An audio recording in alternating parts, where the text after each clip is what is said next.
Hello दोस्तों और मेरे प्यारे देशवासियों, नमस्कार। कैसे हैं आप? उम्मीद कर रहा हूं कि आप अच्छे होंगे। संभव सिविल सर्विसेज चैनल पर आपका हार्दिक स्वागत है। आज भारतीय संविधान की दूसरी क्लास है। अगर कोई पहली न पढ़ा हो तो कृपया पहली देख ले, पढ़ ले, समझ ले, इसके बाद दूसरी क्लास पढ़े और आगे भी ये क्रम जारी रखे। क्रम से ही हम लोग चल रहे हैं और इस तरीके से चल रहे हैं ताकि आप अगर उसी क्रम से चलेंगे तो समझने में आपको बेहद आसानी होगी। हम लोग भारतीय संविधान की मांग की बात कर रहे हैं, न कि भारत में संवैधानिक विकास की। आमतौर पर किताबों में ऐसा आप देखेंगे, कंपनी के अधीन भारत में संवैधानिक शासन का विकास, 1773 का regulating act, east India act, charter act, Bharat शासन अधिनियम और अंततः भारतीय स्वतंत्रता अधिनियम 1947 भारत आजाद हो जाता है। इसको बताया जाता है। हम लोग ये वाला हिस्सा मॉडर्न हिस्ट्री में रखते हैं और ये इसलिए भी क्योंकि कंपनी के अधीन भारत में संवैधानिक शासन की विकास की जो प्रक्रिया के अंतर्गत बातें हैं वो ब्रिटिश सरकार को मजबूत करने के लिए है, न कि भारतीयों को कोई संविधान देना उनका मकसद है। 1773 के रेगुलेटिंग एक्ट में तो भारत के संदर्भ में, भारतीयों के संविधान के संदर्भ में तो कोई बात ही नहीं कही गई है। सबसे पहले भारत में संविधान की मांग को लेकर अगर हम लोग बात करें तो 1895 में तिलक द्वारा प्रस्तुत स्वराज बिल जो था, यानी स्वराज विधेयक, इसी में इसका सैद्धांतिक दर्शन होता है। इसके ठीक जो है लगभग 27 साल बाद 1922 में महात्मा गांधी यानी मोहनदास करमचंद गांधी द्वारा जो है ये बात कही जाती है कि भारतीयों के लिए एक संविधान होना चाहिए जिसका वह निर्माण स्वयं करेंगे। इसके बाद 1924 में मोतीलाल नेहरू द्वारा भारतीय संविधान की मांग ब्रिटिश सरकार से की जाती है। अब इस क्रोनोलॉजी को आपको समझना है कि भारत में संविधान की जो मांग की जा रही है उसका वो क्रोनोलॉजी क्या है। 1924 में जब मोतीलाल नेहरू द्वारा ब्रिटिश सरकार से मांग की जाती है तो उसके कुछ समय बाद सेक्रेटरी ऑफ स्टेट, राज्य सचिव लॉर्ड बर्केनहेड, उनका नाम है लॉर्ड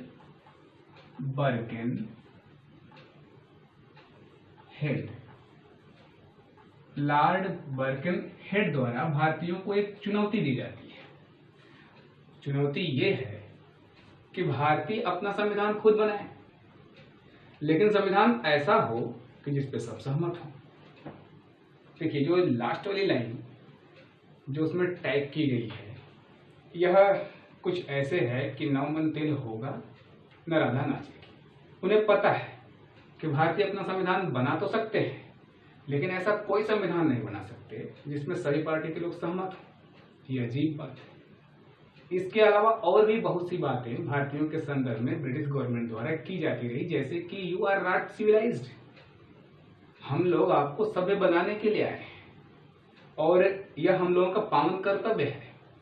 और यही बात लॉर्ड बर्केनहेड जो है हाउस ऑफ लॉर्ड में, जो द्वितीय सदन है ब्रिटेन का, उसमें पुनः दोहराते हैं और यही कहते हैं कि भारतीय अपना संविधान बनाने में असमर्थ है। अगर वो बना सकते हैं तो बनाएं, लेकिन संविधान ऐसा होना चाहिए जिसपे भारत के सभी लोग सहमत हों। भारत के सभी लोग सहमत होने से तात्पर्य यहाँ और कुछ नहीं था कि जो भारत में सभी लोग का मतलब एक एक व्यक्ति से नहीं था, पार्टियों से मतलब था। और उस दौरान सबसे महत्वपूर्ण पार्टी कांग्रेस थी। इसके अलावा दूसरे नंबर की पार्टी मुस्लिम लीग थी और मुस्लिम लीग और कांग्रेस दोनों से ब्रिटिश गवर्नमेंट के रिश्ते अलग अलग आधारों पर निर्धारित थे और कांग्रेस द्वारा ये मांग की जा रही है।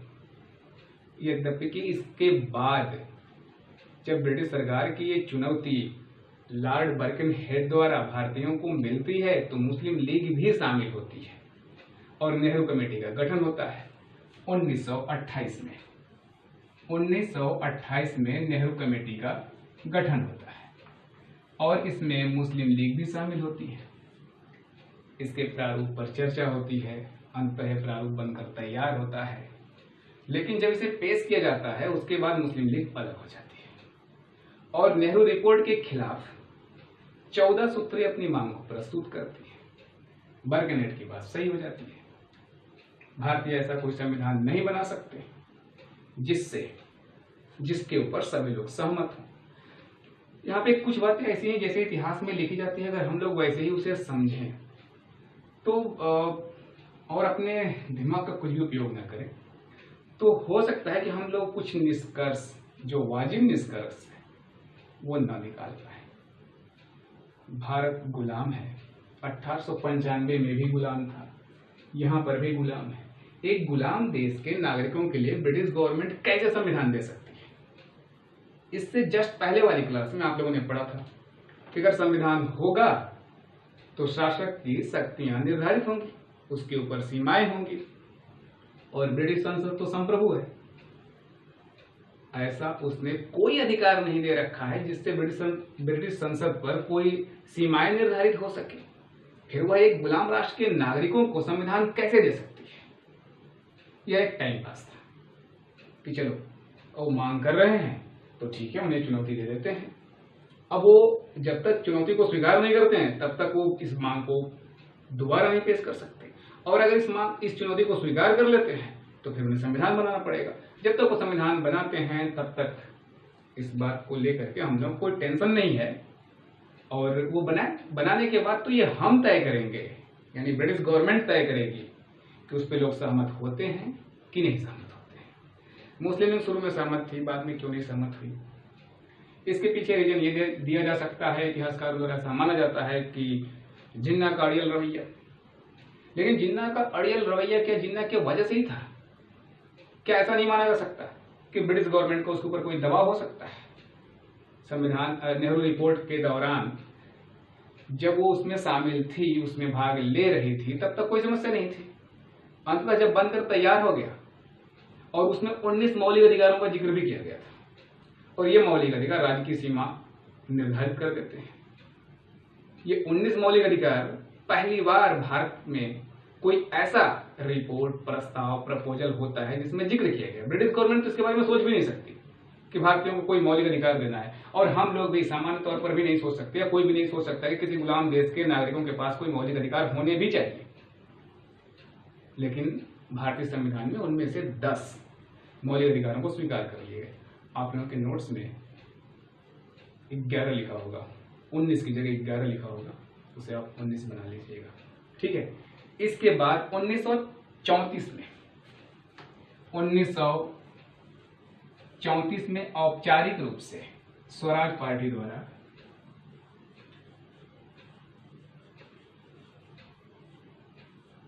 संविधान सभा के गठन के प्रस्ताव के संदर्भ में विचार किया गया।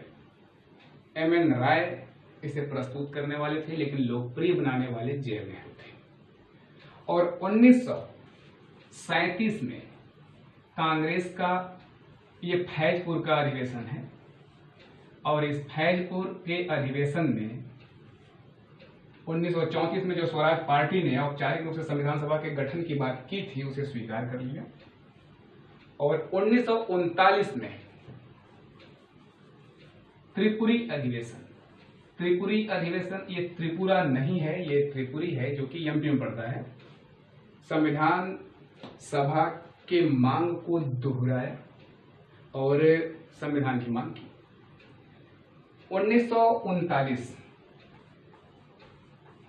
1939 में 1 सितंबर से सेकेंड वर्ल्ड वार शुरू हो जाता है। यहां से बातों को कुछ ध्यान से समझना पड़ेगा। द्वितीय विश्व युद्ध शुरू हो गया। अभी तक ब्रिटिश गवर्नमेंट की कोई इच्छा नहीं है कि भारतीयों को संविधान दिया जाएगा, उनके लिए संविधान होना चाहिए। लेकिन 1 सितंबर को 1939 को द्वितीय विश्व युद्ध शुरू हो जाता है और ब्रिटिश गवर्नमेंट भारतीय सैनिकों को उसमें झोंक देती है, बिना कांग्रेस और मुस्लिम लीग से सलाह लिए हुए। और इस बात से कांग्रेस नाराज हो जाती है और जो वह 28 महीने से सरकार में थी, अब कांग्रेस त्याग पत्र दे देती है, क्योंकि ब्रिटिश गवर्नमेंट ने उससे बिना राय लिए भारत को युद्धग्रस्त देश के रूप में घोषित कर दिया कि भारत पर हमला हुआ है। कांग्रेस दरअसल इस बात से आहत थी कि उसे इस बार सलाह नहीं दिया गया। प्रथम विश्व युद्ध में लिया गया, गांधी जी ने सहयोग भी किया। गांधी जी युवाओं के सामने जाकर के गांधी जी ने आह्वान किया युवाओं का कि ब्रिटिश गवर्नमेंट का साथ दिया जाए, और इस वजह से बहुत सारे युवा जो है प्रथम विश्व युद्ध में ब्रिटिश गवर्नमेंट के साथ लड़े भी। ब्रिटिश गवर्नमेंट को यकीन था कि कांग्रेस ही अंततः मानी जाएगी, लेकिन स्थितियां अब बदली हुई हैं। इस कंडीशन में कांग्रेस आहत है, नाराज है, और ब्रिटिश सरकार से वह किसी भी तरह का सहयोग करने का इच्छुक नहीं दिखाई दे रही है, और इस वजह से अगस्त प्रस्ताव लाया जाता है। 8 अगस्त 1940 को, उस समय वायसराय लॉर्ड लिथगो होते हैं, तो ये अगस्त प्रस्ताव लाया जाता है। और अगस्त प्रस्ताव में एक मुख्य बात कही गई थी कि युद्ध के बाद भारतीयों को औपनिवेशिक शासन, डोमिनियन स्टेट दे दिया जाएगा। डोमिनियन स्टेट भारत की आजादी से उसका कोई मतलब नहीं है। डोमिनियन स्टेट मिलने का मतलब ये नहीं कि भारत आजाद हो गया। डोमिनियन स्टेट की बात तो नेहरू रिपोर्ट में पहला टारगेट वही था, डोमिनियन स्टेट ही था। फिर दूसरा उनका टारगेट क्या था? पूर्ण स्वराज। इसे सामान्य भाषा में ही समझिए। डोमिनियन स्टेट का मतलब यह है कि ब्रिटिश शासक की ओर से आप शासन प्रक्रिया में भाग ले रहे हैं, जब तक आपकी विश्वसनीयता ब्रिटिश सरकार के समक्ष बनी हुई है, तब तक आप शासन के संचालन में भाग लेते रहेंगे। लेकिन जैसे ही आप अपनी विश्वसनीयता खो देंगे, आपकी जगह किसी और को लाकर ब्रिटिश गवर्नमेंट स्थापित कर देगी। तो यह आजादी नहीं था, लेकिन जो लोग उस समय राजनीतिक दल थे, उनको शासन सत्ता के संचालन में भाग लेने का हक मिल जाता। तो यह बात जमी नहीं, न तो मुस्लिम लीग को जमी और न ही कांग्रेस को जमी, और इस वजह से इस प्रस्ताव को खारिज कर दिया गया।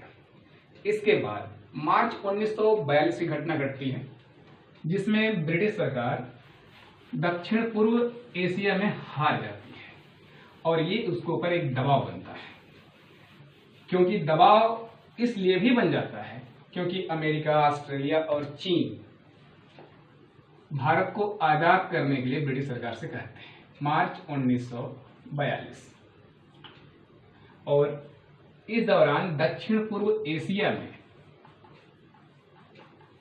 ब्रिटिश गवर्नमेंट की हार हो जाती है। ब्रिटिश सरकार के लिए यह चिंता का विषय था, क्योंकि द्वितीय विश्व युद्ध उसे हर हाल में जीतना ही है। द्वितीय विश्व युद्ध हारने का मतलब कि अपने पूरे औपनिवेशिक शासक को धीरे धीरे खो देना था, और इस वजह से तत्कालीन prime minister Winston Churchill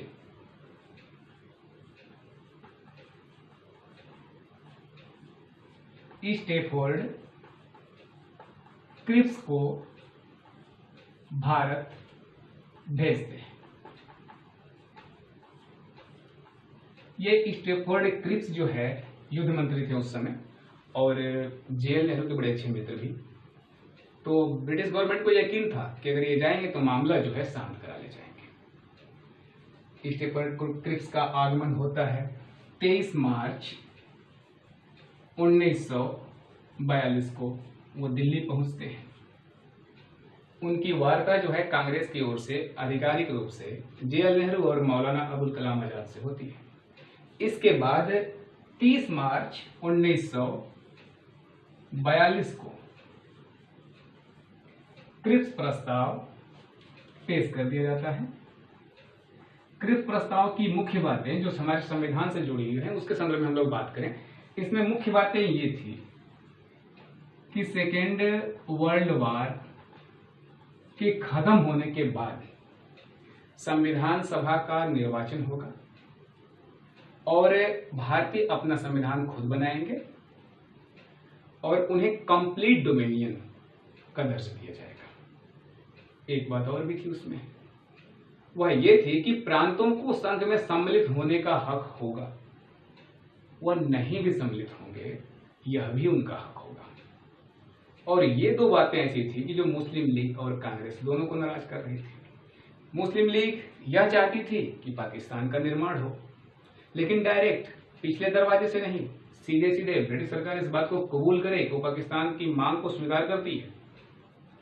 Congress इसलिए नाराज थी क्योंकि इस प्रकार अगर होगा कि प्रांतों का सम्मिलित होना स्वैच्छिक होगा, तो या तो सम्मिलित होंगे या तो नहीं होंगे। इस तरह से भारत के बहुत सारे टुकड़े हो जाएंगे, और इस वजह से कांग्रेस नाराज थी और क्रिप्स का प्रस्ताव को भी स्वीकार नहीं किया गया। गांधी जी ने इसके बारे में कहा पोस्ट डेटेड चेक।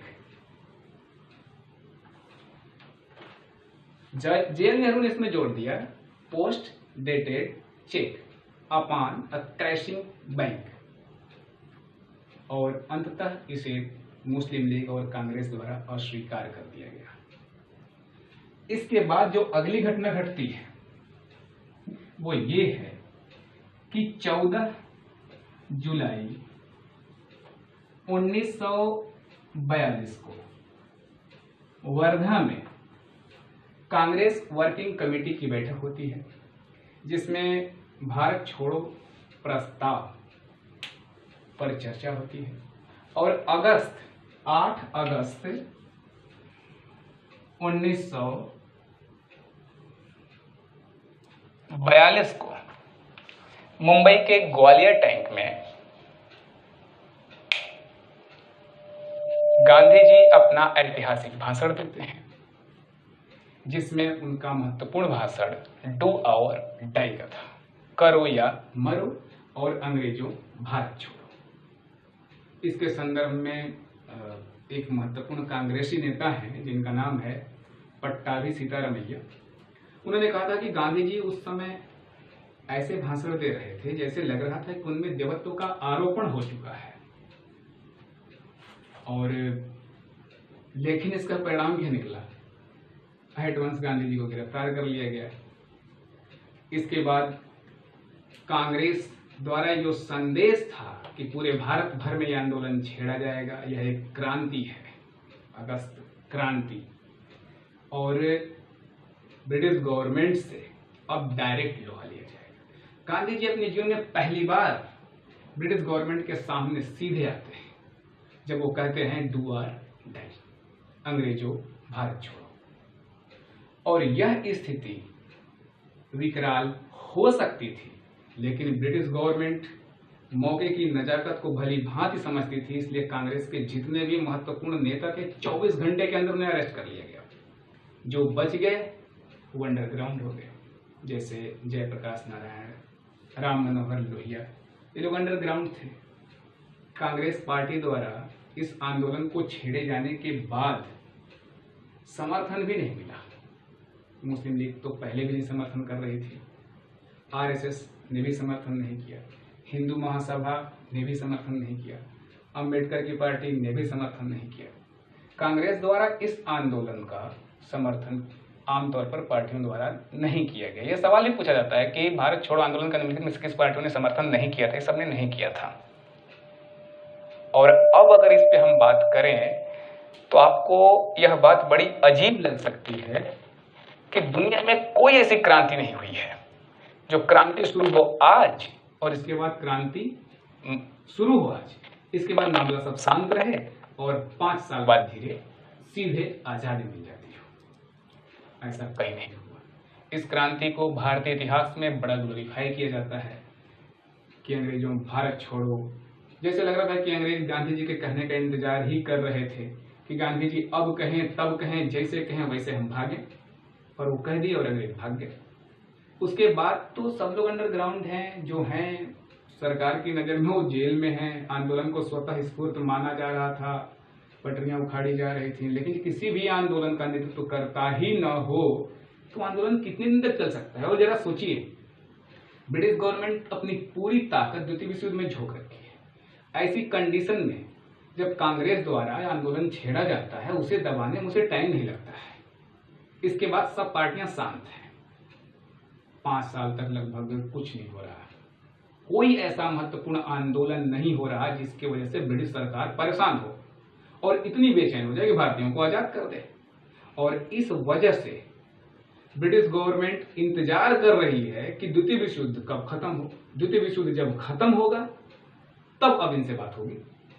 और यही कारण था कि ब्रिटिश गवर्नमेंट जब तक द्वितीय विश्व युद्ध का परिणाम नहीं आता है तब तक इनसे बात एक निर्णायक स्थिति में करती नहीं है। और जब 2 सितंबर 1945 को द्वितीय विश्व युद्ध खत्म हो जाता है तो कैबिनेट मिशन 24 मार्च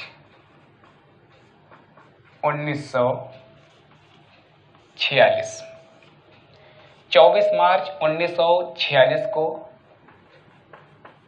कैबिनेट मिशन को भेजा जाता है भारत में। इसमें कुल 3 सदस्य हैं।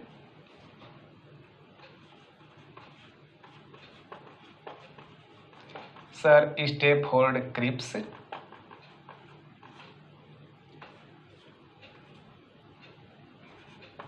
पैथिक लॉरेंस और तीसरे सदस्य हैं एवी अलेक्जेंडर।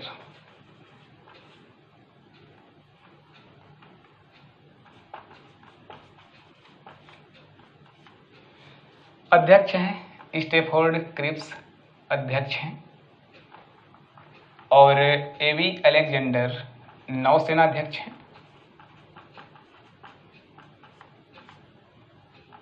और पैथिक लॉरेंस जो हैं सचिव हैं। ये सवाल बहुत महत्वपूर्ण है और इसे बार बार पूछा जाता है कि कैबिनेट मिशन में निम्नलिखित में से कौन सा सदस्य उसमें नहीं है। तो इन तीनों के अलावा और कोई नहीं है। इसे आपको याद करने के लिए एक छोटा सा टिप्स दिया जा रहा है जिसके माध्यम से आप हमेशा के लिए याद कर सकते हैं।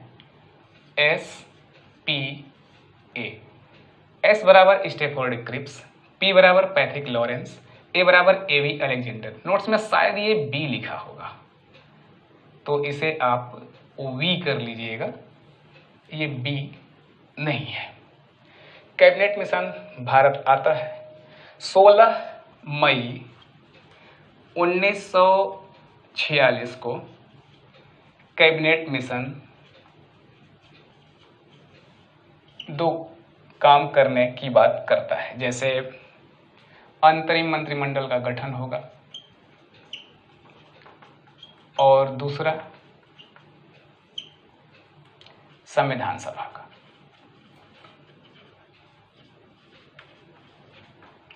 यहां से कुछ बातें आपको बिल्कुल अजीब लगने वाली हैं, थोड़ा सा पेशेंस रख करके समझने की कोशिश करिएगा। ये कैबिनेट मिशन है, भारत में आ रही है और यहाँ संविधान सभा के गठन की बात कर रही है, अंतरिम सरकार के गठन की बात कर रही है। सिर्फ इतना ही नहीं कर रही है, वह यह भी कर रही है कि नियम भी बना रही, फार्मूला भी बता रही है कि संविधान सभा के सदस्यों का गठन कैसे होगा। तो इसका क्या मतलब है? ब्रिटिश गवर्नमेंट परेशान है, ब्रिटिश गवर्नमेंट की स्थिति बड़ी खराब है। द्वितीय विश्व युद्ध में वो जीत चुके हैं लक बाई चांस, लेकिन जीते हैं और जीते हुए का हौसला बुलंद तो रहता ही रहता है। और भारत में कौन आंदोलन कर रहा था उस समय? सुभाष चंद्र बोस, जो ब्रिटिश गवर्नमेंट खुद मानती है। उसके दस्तावेज जो सामने आए उसके आधार पर यह कहा जा सकता है कि ब्रिटिश गवर्नमेंट का सबसे बड़ा दुश्मन सुभाष चंद्र बोस थे, और वो है नहीं, अब मारे जा चुके हैं। बात 1946 के 45 में ही मारे जा चुके हैं, सो कॉल्ड तथाकथित तौर पर। तो ब्रिटिश गवर्नमेंट परेशान किससे है? कांग्रेसियों से। कांग्रेसी सड़क पर नहीं है, जो मुख्य नेता है वो जेल में है और जो मुख्य नेता बचे हुए अंडरग्राउंड है। अन्य पार्टियों ने तो सपोर्ट पहले भी नहीं किया था, अब भी नहीं कर रहे। ब्रिटिश गवर्नमेंट को बेचैनी किस बात की है? किस बात से वो परेशान हो रहे हैं कि उन्हें भारत छोड़ के जाना ही पड़ेगा, अब बहुत स्थिति खराब हो गई है। गांधी जी भी जेल में है, कांग्रेस के सारे नेता जेल में हैं, जो महत्वपूर्ण नेता है अंडरग्राउंड है, अन्य पार्टियां सपोर्ट नहीं कर रही। ब्रिटिश गवर्नमेंट के लिए खतरा किस बात का है? और अगर ये बात सही है कि भारत छोड़ो आंदोलन की वजह से ब्रिटिश गवर्नमेंट बेहद परेशान हो चुकी थी, सरेंडर करने की स्थिति में आ गई थी, तो फिर उसकी बात आप मान क्यों रहे थे? सवाल नहीं है। फार्मूला वो तय करें, फार्मूला उनका जरा सुन लीजिए। फार्मूला ये है, कैबिनेट मिशन ये कहती है कि 10 लाख पर एक कैंडिडेट चुना जाएगा। प्रांतीय विधानसभा के विधायी कानून द्वारा 10 लाख पर एक कैंडिडेट संविधान सभा का चुना जाएगा। अच्छा, दूसरी बात हो गया, कहती है आनुपातिक प्रतिनिधित्व के हिसाब से होगा। आनुपातिक प्रतिनिधित्व क्या है? आनुपातिक प्रतिनिधित्व दरअसल एक ऐसी प्रणाली है जिसमें हर वर्ग को, चाहे उसकी संख्या कम ही क्यों ना हो, उसका भी प्रतिनिधित्व हो जाता है। और इसकी दो प्रणाली, इसके बारे में हम लोग बात तब करेंगे जब राष्ट्रपति के निर्वाचन की बात आएगी, क्योंकि वहां पर भी ये बातें आती हैं। इसे चाय पर आधारित पार्टी भी बोलते हैं। यह लिस्ट सिस्टम और सिंगल ट्रांसफरेबल वोट सिस्टम दो भागों में डिवाइड है। और यहाँ जो कहा गया था कि जो संविधान सभा के सदस्यों का निर्वाचन होगा वो अनुपातिक प्रतिनिधित्व के हिसाब से एकल संक्रमणीय मत पद्धति के आधार पर होगा, यानी सिंगल ट्रांसफरेबल वोटिंग सिस्टम, इसके आधार पर होगा। यह बात भी मानी जा रही है। चलो भाई, ये भी ठीक है। कैबिनेट मिशन का फार्मूला है, उसने ये तय किया है। और इतना ही नहीं, उसने यह भी तय कर दिया कि प्रांतों से कितने चुने जाएंगे। प्रांतों से उसने तय कर दिया कि 292 चुने जाएंगे। देशी रियासतें जो थी उनसे तय कर दिया कि 93 चुने जाएंगे। 4 चीफ कमिश्नरी से भी चुने जाएंगे। और यह सारी बातें कांग्रेस और मुस्लिम लीग मान रही है। इतिहासकार इसके बारे में लिखते हैं कि कांग्रेस और मुस्लिम लीग ने अनिच्छा से इसे स्वीकार किया। सवाल ये नहीं बनता है किस बात की अनिच्छा। अगर उन्हें यह पसंद नहीं था तो नहीं स्वीकार करते। अनिच्छा किस बात की? ब्रिटिश गवर्नमेंट के साथ कुछ युद्ध नहीं हो रहा था, और नहीं ब्रिटिश गवर्नमेंट मजबूर हो रही थी, और नहीं इनका ऐसा कोई दबाव था कि ब्रिटिश गवर्नमेंट इनके सामने झुकती। इसलिए कुछ बातें और अजीब लगेगी। ब्रिटिश गवर्नमेंट किसी हद तक मजबूर थी, नहीं थी, फिर वो अपनी मर्जी से आजाद कर रहे थे।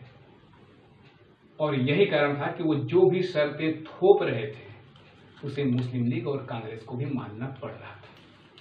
एक महत्वपूर्ण इतिहासकार है, उनका कहना यह है कि जब मुस्लिम लीग और कांग्रेस को यह पता चला, यानी ब्रिटिश प्राइम मिनिस्टर द्वारा ये घोषणा की गई कि भारतीयों को अब आज़ाद कर दिया जाएगा, उसके बाद इन दोनों पार्टियों के जो सदस्य थे वो इतना अधिक उतावला हो गए थे। किस लिए? मंत्री पद के लिए। हमारे यहाँ अभी भी होता है, लेकिन हमारी धारणाएं कुछ अजीब हैं। इतिहासकार हैं वो, उनका मानना यही है कि उतावला हो गए थे कि उनको गद्दी चाहिए, ये पद चाहिए, वो चाहिए, कंपेनिंग शुरू हो गया था। तो ब्रिटिश गवर्नमेंट मजबूर नहीं है, वो जैसा कह रही है वो ऐसा, कांग्रेस और मुस्लिम लीग वैसा कर रही है, इनका कोई दबाव नहीं है। अगर दबाव होता तो उनकी बात ही नहीं मानते। अगर कांग्रेस और मुस्लिम लीग का ब्रिटिश गवर्नमेंट पर दबाव होता तो फिर उनकी बात ये मानने के लिए क्यों तैयार होते। लेकिन एक बात आपको सोचना जरूर पड़ेगा कि कैबिनेट मिशन के फार्मूले के हिसाब से ही मुस्लिम लीग और कांग्रेस दोनों तैयार क्यों हो गई? क्या जरूरत थी उन्हें तैयार होने की, जबकि हर जगह ये बात लिखी मिलेगी कि दोनों ने अनिच्छा से स्वीकार किया। तो अनिच्छा से स्वीकार क्यों किया, उसके पीछे का रीजन भी तो बता दीजिए। जल्दी थी, बड़ी जल्दी थी उनको सरकार में आने की। राजनीतिक पार्टियों का एक ही उद्देश्य होता है, यह सवाल भी पूछा गया है, ध्यान दीजिएगा। राजनीतिक पार्टियों का प्रमुख उद्देश्य है सत्ता की प्राप्ति करना। यह सवाल कई बार पूछा गया है और इसका उत्तर यही सही है। हम लोग आमतौर पर समझते हैं कि राजनीतिक पार्टियों का उद्देश्य देश का विकास करना है।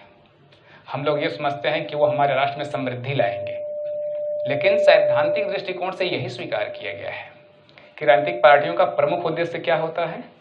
सत्ता की प्राप्ति। और कांग्रेस भी पार्टी थी, मुस्लिम लीग भी पार्टी थी। आज की पार्टियों से देश काल परिस्थितियों के हिसाब से थोड़ा बहुत उनके चाल चरित्र में अंतर हो सकता है, लेकिन मुख्य अंतर तो नहीं हो सकता। और यही कारण था कि ब्रिटिश गवर्नमेंट द्वारा जो भी प्रस्ताव इनके सामने प्रस्तुत किया जा रहा था ये मानने के लिए तैयार हो गए थे। उस दौरान ब्रिटिश गवर्नमेंट के अंतर्गत कुल 11 प्रांत थे। इन प्रांतों से ब्रिटिश कैबिनेट मिशन ने तय किया कि 292 सदस्य चुने जाएंगे। देसी रियासतें थी। देसी रियासतों की संख्या लगभग 562 उस समय थी और इन रियासतों से 93 चुने जाने थे। चीफ कमिश्नरी, इससे 4 लोगों का चुनाव होना था। ये कैबिनेट मिशन ने तय किया। कितना हो रहा है जरा जोड़ के देखते हैं। 3 2 5 4 9 9 9 18 2 1 3। ये संविधान सभा के सदस्यों की संख्या है कुल।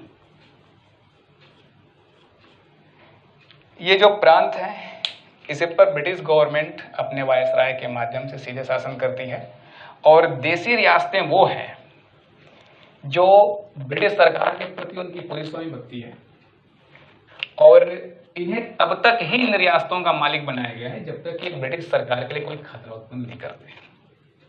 तो देसी रियासतें ब्रिटिश सरकार के प्रति बड़ी प्रतिबद्ध हैं और यही कारण है कि ब्रिटिश सरकार इनका भी प्रतिनिधित्व संविधान सभा में चाहती है और कुल 93 और चीफ कमिश्नर तो इनके अंडर में पूरी तरह था ही। तो ये 93 और ये 4 लगभग इनकी संख्या होती है 25%। ये 25% डायरेक्टली अगर देखा जाए तो ब्रिटिश प्रतिनिधि हैं पूरी तरफ से। देसी रियासतें ब्रिटिश सरकार की बिल्कुल ताकत थी। इनका देखा जाए तो 40% भूभाग पर कब्जा था।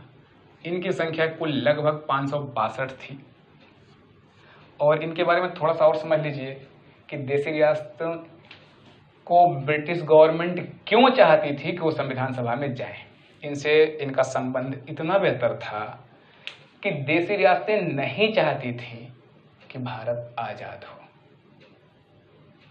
अब आप सोच सकते हैं देसी रियासतें नहीं चाहती थी, ऐसा कैसे दावे के साथ कहा जा सकता है। एक एग्जांपल दे रहा हूं आपको। 1857 की जो क्रांति थी उसमें लॉर्ड कैनिंग ने कहा था कि अगर सिंधिया घराना भी 1857 की क्रांति में विद्रोहियों का साथ दे दे तो हम लोगों को अगले दिन ही अपना बिस्तर गोल करना पड़ेगा।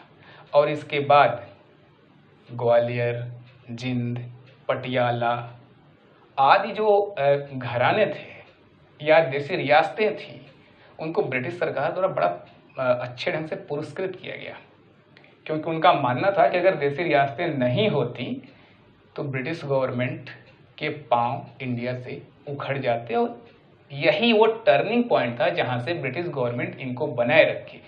अगर इनकी तुलना की जाए या इनको थोड़ा एक उदाहरण के माध्यम से समझा जाए तो ये ब्रिटिश गवर्नमेंट के दत्तक पुत्र हैं और ये ऐसे पुत्र नहीं हैं जो इनका भी बचपना है, ये जवान हो चुके हैं और ये इनको इस बात का आश्वासन दिया गया है कि अगर आप हमारे विश्वासों पे खरा उतरेंगे तो आपको भला रियासत का मालिक बना दिया जाएगा। और इसलिए यह ब्रिटिश सरकार के प्रति अपनी स्वामी भक्ति, श्रद्धा, निष्ठा प्रदर्शित करने में कोई कोर कसर नहीं छोड़ते। तो देसी रियासतें वो हैं और इनका कितने % भूभाग पर कब्जा है? 40%। प्रांत अगर इनका 40% है तो इनका लगभग 60% होगा भूभाग पर कब्जा। प्रांतों में सबसे बड़ा प्रांत जो था वह संयुक्त प्रांत था और रियासतों में जो सबसे बड़ी थी वह मैसूर। इससे कुल 7 संविधान सभा के सदस्यों का निर्वाचन होना था और संयुक्त प्रांत से कुल 55। इसके बाद निर्वाचन की प्रक्रिया शुरू होती है। जो समूह है, मान्यता प्राप्त समूह, कैबिनेट मिशन का ही ये फार्मूला है, उन्हें 3 समूह बनाया जिसमें एक साधारण अर्थात सामान्य रखा, दूसरा मुस्लिम और तीसरा सिख। ये 3 मान्यता प्राप्त समूह थे और इस साधारण में कुल टोटल 213 सीटें थी, जिसमें कांग्रेस को सिखों का भी समर्थन हासिल होने के बाद कुल 208 सीटें मिली थी। और मुस्लिम के लिए मुस्लिम आरक्षित सीटें की संख्या जो है 97 थी, जिसमें मुस्लिम लीग को 73 सीटें मिलती हैं। और इस प्रकार अगर देखा जाए तो 213 में 208 सीटों के मिलने का मतलब है कि 97%।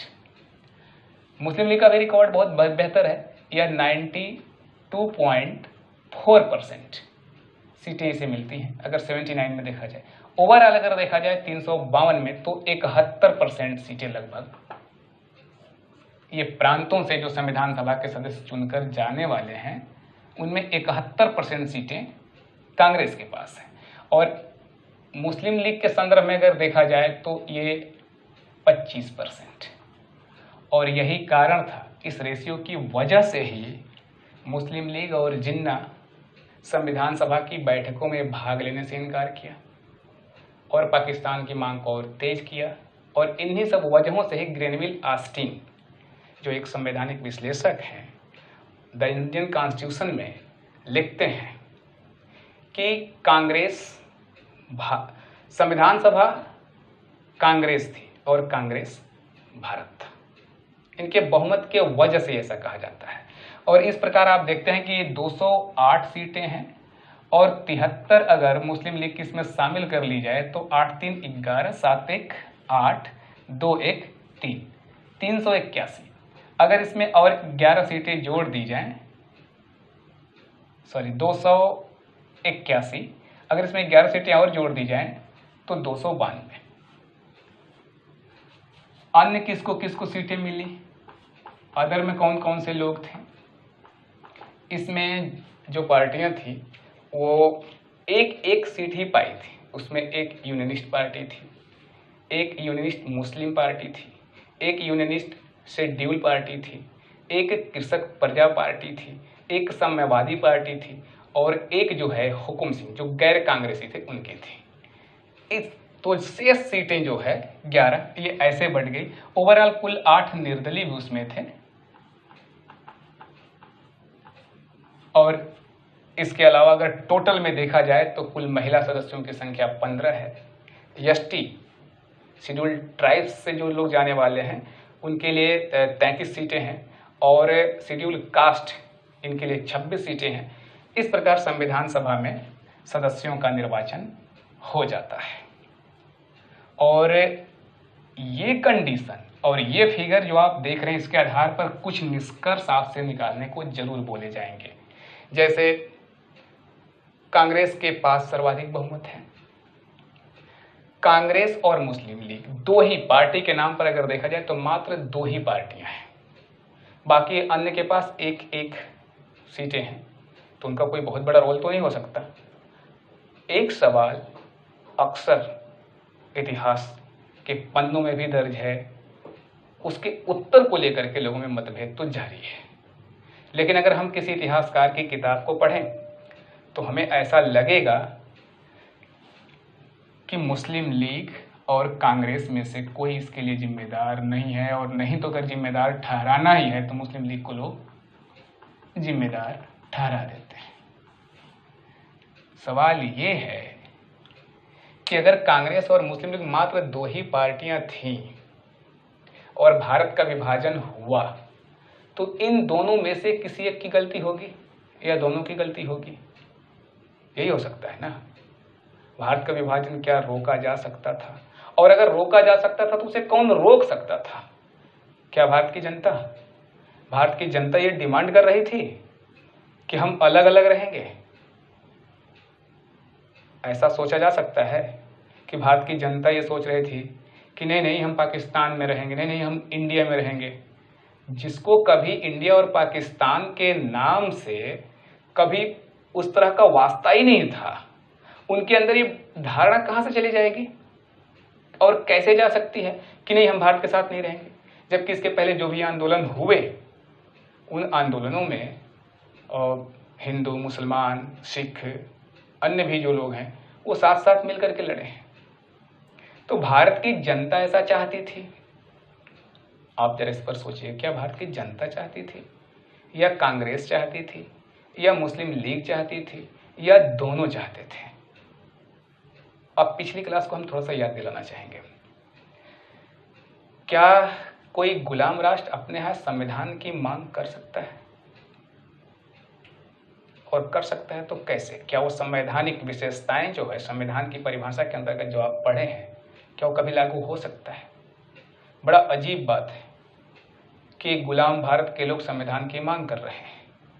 यूएसए भी आज़ाद हुआ था 76 में, 11 साल बाद जा करके वो ये तय किए कि हम लोगों को एक संविधान बना करके उसके हिसाब से चलना चाहिए।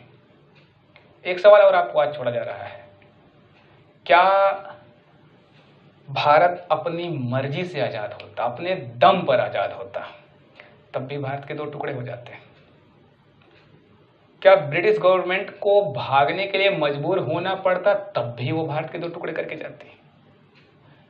एक सवाल और, कभी क्रांतिकारी आंदोलनकर्ताओं द्वारा आपने सुना कि वो संविधान की मांग कर रहे थे? ये जो मांग कर रहे थे वो कांग्रेस के लीडर थे। कभी क्रांतिकारी आंदोलनकारी ये मांग नहीं कर सकते थे। क्यों? क्योंकि इस बात को भली भांति जानते हैं कि एक गुलाम देश के नागरिक मिले कैसा संविधान, पहले इनको बाहर करो फिर अपना संविधान हम बनाएंगे। लेकिन अक्सर ये बात जो है इतिहास के पन्नों में बड़े संक्षेप में दबा दी जाती है। हम लोगों की अगली क्लास संविधान सभा की बैठक से शुरू होगी और जो आज प्रश्न खड़ा किए जा रहे हैं कि आंदोलनकारियों ने क्यों नहीं मांग की, उनका तो मकसद क्या था? उनका मकसद हिंसा नहीं था, उनका मकसद देश को आज़ाद कराना था। और इसलिए वो ये कहते थे कि अगर देश को आज़ाद कराने के लिए हिंसा की जरूरत पड़ी तो हमको परहेज नहीं है। और इसलिए उनकी नीति क्या थी? जान दो या जान लो। लेकिन क्रांतिकारी आंदोलनकारियों ने कभी ये मांग नहीं की। तो ठीक है, अगली क्लास में हम लोग इस पे चर्चा करेंगे और तब तक के लिए आप कुछ सुधार जो कहा गया था, जैसे 11 की जगह 19 था, वो आप सुधार कर लीजिएगा। कैबिनेट मिशन के आगमन में ही 23 मार्च 1942 नहीं है, वो 46 है, वहाँ सुधार कर लीजिएगा। और एवी अलेक्जेंडर है, वो बी नहीं है, उसमें सुधार कर लीजिएगा। और चैनल सब्सक्राइब जरूर कर लीजिएगा। हमारी वीडियो आप तक सबसे पहले पहुँचे, इसके लिए ज़रूरी है आपका लाइक करना, शेयर करना। तो ठीक है, अगली वीडियो में हम लोग मिलते हैं। धन्यवाद।